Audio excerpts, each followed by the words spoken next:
France দলে নাকি একজনও ফরাসি খেলোয়াড় নেই, এমন বিস্ফোরক মন্তব্যে নতুন বিতর্কের জন্ম দিলেন স্পেনের সাবেক প্রধানমন্ত্রী মারিয়ানো রাহয়। কিন্তু কেন এমন কথা বললেন তিনি? বিশ্বকাপ সেমিফাইনালে স্পেন ও ফ্রান্সের মহারণের আগেই মাঠের বাইরে শুরু হয়েছে উত্তপ্ত বাকযুদ্ধ।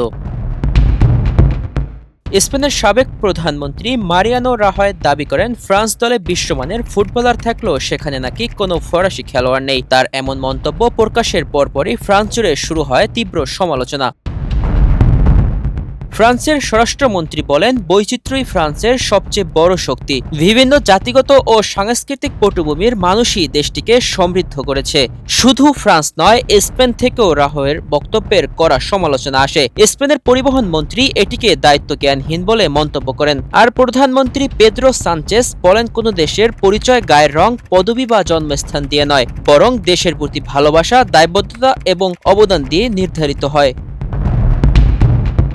এখন প্রশ্ন হলো, জাতীয় দলে খেলার যোগ্যতা কি একজনের বংশপরিচয় ঠিক করে, নাকি তার নাগরিকত্ব? মাঠের লড়াইয়ের আগে কথার লড়াই ইতিমধ্যেই তুঙ্গে। এখন দেখার বিষয়, বিতর্কের জবাব ফ্রান্স দেবে কথায় নাকি মাঠের খেলায়। সাইমুম আনাম সাজিদ, মানব কণ্ঠ।